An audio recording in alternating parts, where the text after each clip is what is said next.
पूरा देश दीपावली मना रहा था। रात में आतिशबाजी हो रही थी, हर तरफ खुशियां थी। देश का राजस्थान प्रांत और राजस्थान प्रांत का अलवर जिला सदर कोतवाल राम सिंह रात में गश्त कर रहे थे अपनी टीम के साथ, और चारों तरफ हर्षोल्लास का माहौल था। कहीं कोई अनहोनी ना हो पाए, इसलिए पुलिस की टीमें हर तरफ मुस्तैद थी। रात के 11:45 हुए थे, तभी कोतवाल राम सिंह के पास फोन आता है कि स्कीम 1 कबूतर पार्क में किसी महिला का कटा हुआ पैर पड़ा हुआ है। सूचना मिलते ही कोतवाल साहब अपनी टीम के साथ मौके पर पहुंचते हैं। आसपास पता लगाने की बहुत कोशिश की जाती है, लेकिन उस रात कुछ भी पता नहीं चलता।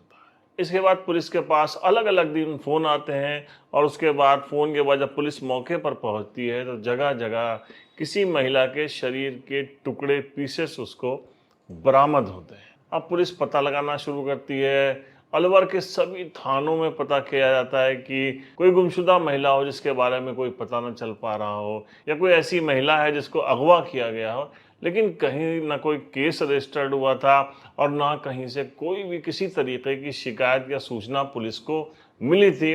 पुलिस बड़ी हैरान थी, पुलिस को कोई भी क्लू नहीं मिल पा रहा था कि पूरे शहर में फेंके गए ये मांस के टुकड़े किस महिला के। ज़्यादातर मामलों में देखा जाता है कि अगर इस तरीके का कोई ब्लाइंड मर्डर होता है और उसमें कुछ पता नहीं चल पाता है, कोई क्लू नहीं मिल पाता है, तो पुलिस इस केस को ठंडे बस्ते में डाल देती है। या उत्तर प्रदेश जैसे जगहों पे तो पहले ये होता था कि पुलिस तमाम फर्जी जो है वो केस खोल देती थी और किसी दूसरे आरोपी को उसमें जेल भेज दिया करती थी। अलवर पुलिस ने एक बड़ा काम किया था कि पुलिस की कई टीमें बनाकर डोर टू डोर ये पता लगाने की कोशिश की जा रही थी। सर्च अभियान चलाया गया था अलवर में कि किसी घर से कोई महिला गायब है क्या, जिसकी उसके घर वालों ने सूचना तक नहीं दर्ज कराई है। डोर टू डोर सर्च अभियान चल ही रहा था कि सक्का पहाड़ी एक एरिया है, वहां पर जब पुलिस पता लगा रही थी तो पुलिस को एक सूचना मिली कि मोहल्ले में एक योगेश मल्होत्रा और चूचू रहता है।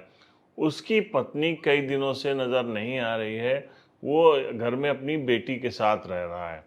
पुलिस इस सूचना पर उसके घर पहुंचती है। उसके बाद चूचू से पूछताछ होती है कि तुम्हारी पत्नी कहाँ है, तो वो बताता है कि मेरी पत्नी जो है वो कई घरों में कामकाज करती है, घरों में जाकर तो वहीं काम पे गई हुई है और अभी लौट कर नहीं आई है।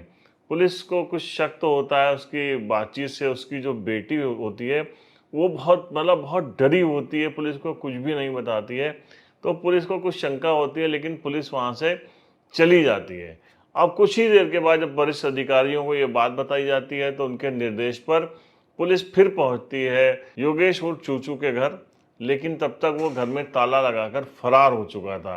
अब पुलिस का यहाँ से शक गहरा गया कि हो ना हो ज़रूर कुछ यहाँ पर दाल में काला है। उसके बाद पुलिस ने योगेश को ट्रेस करना शुरू किया। आखिरकार 4 नवंबर को पुलिस ने हरियाणा के हिसार में योगेश को गिरफ्तार किया, जहां वो अपनी भांजी के घर पर पनाह लिए हुए था, और वहीं से उसकी बेटी भी उसके साथ में पुलिस को मिल गई। अब पुलिस योगेश को लेकर थाने आई, उससे कई राउंड पूछताछ शुरू हुई, उसकी बेटी से भी पूछताछ शुरू हुई। तो जो कबूलनामा उसने किया उसको सुन के पुलिस वालों के भी होश उड़ गए। उसने बताया कि 5 साल पहले यानी कि 2011 को उसकी शादी बिहार प्रांत के पटना में रहने वाली आरती के साथ हुई थी। आरती देखने में बहुत ही ज़्यादा सुंदर थी।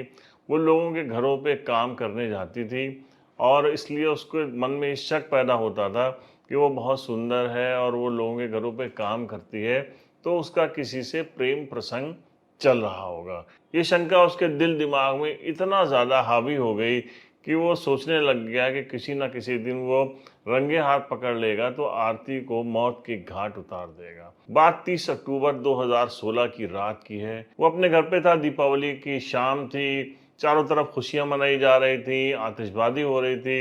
ये लोग भी घर में बैठे हुए थे, बातचीत कर रहे थे। तभी किसी बात पर वो आरती के ऊपर नाराज हो गया। पहले तो उसने उसके ऊपर केरोसिन छिड़का और उसको आग के हवाले कर दिया। जब वो अच्छी खासी जलने लगी तो शोर ना हो इसके लिए उसने उसको पहले ब्लैंकेट से उसको जो है उसकी आग बुझाई, लेकिन तब तक आरती की मौत हो गई थी। उसके 4 साल की बेटी बिलक बिलक कर रो रही थी। उसने किसी तरीके से अपनी बेटी को चुप कराया, उसको बिस्किट और दूध दिया। उसके बाद अपनी बेटी को डरा धमका कर सुला दिया। बेटी को सुलाने के बाद उसको कुछ समझ में नहीं आ रहा था, वो अपनी बहन के घर गया।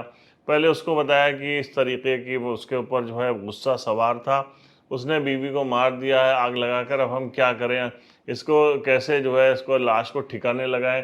तो बहन ने कुछ भी उसकी मदद करने से इनकार कर दिया।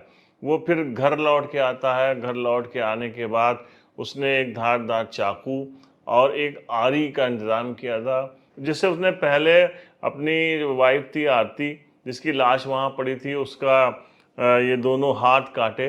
हाथ काटने के बाद उसकी खाल उतारी।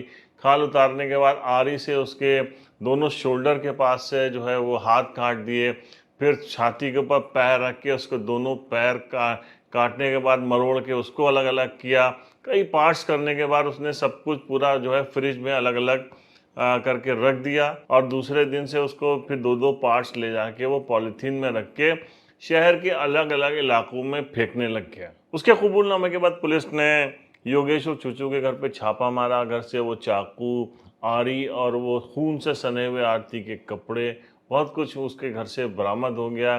फिर बेटी का बयान था जो कि अदालत में काम आया। 4 साल की चश्मदीद गवाह उसकी बेटी ने जब पूरा हाल बयां किया अदालत के अंदर, तो जिला जज एवं अपर सत्र न्यायाधीश ने योगेश उर्फ चूचू को आजीवन कारावास की सजा सुनाई, साथ ही 30,000 रुपए का जुर्माना भी किया।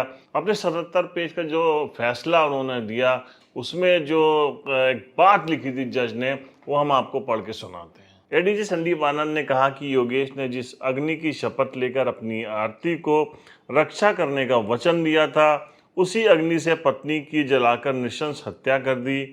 ये न केवल पति पत्नी के मध्य स्थापित भरोसे के संबंधों की हत्या है, ये उन ममतामयी रिश्तों की भी हत्या है जिससे आरती की 4 वर्षीय बेटी अपने संपूर्ण जीवन के लिए महरूम हो गई। आरती की सिर्फ ये गलती थी कि उसको ईश्वर ने बहुत सुंदर बनाया था। आरती इस दुनिया में नहीं रही। उसकी हत्या के मामले में उसका पति अब सलाखों के पीछे है। अब उसकी 4 साल की बेटी इस दुनिया से संघर्ष कर रही है। ईश्वर सबका साथ देने वाला है। ईश्वर उसको उसके जीवन को कैसे बनाता है, ये तो आने वाला समय ही बताएगा। तो आज की केस डायरी में राजस्थान के अलवर का आरती हत्याकांड था, जिसके बारे में हमने आपको अवगत कराया कि किस तरीके से एक शक्की पति ने अपनी पत्नी को मौत के घाट उतार दिया, उसके बाद बेरहमी से उसके शरीर के टुकड़े करके पूरे शहर में फेंक दिए। और सबसे बड़ी बात है कि अलवर की जो पुलिस थी और ख़ासकर कोतवाल ने किस तरीके से door to door search operation कराया और आखिरकार अपराधी जो था वो सलाखों के पीछे पहुंचा। ये एक पुलिस की बहुत बड़ी जीत थी, एक बड़ा गुड वर्क था पुलिस का। तो हम मिलते हैं नेक्स्ट एपिसोड में एक नई कहानी के साथ। तब तक के लिए अपना ख्याल रखिए। जय हिंद।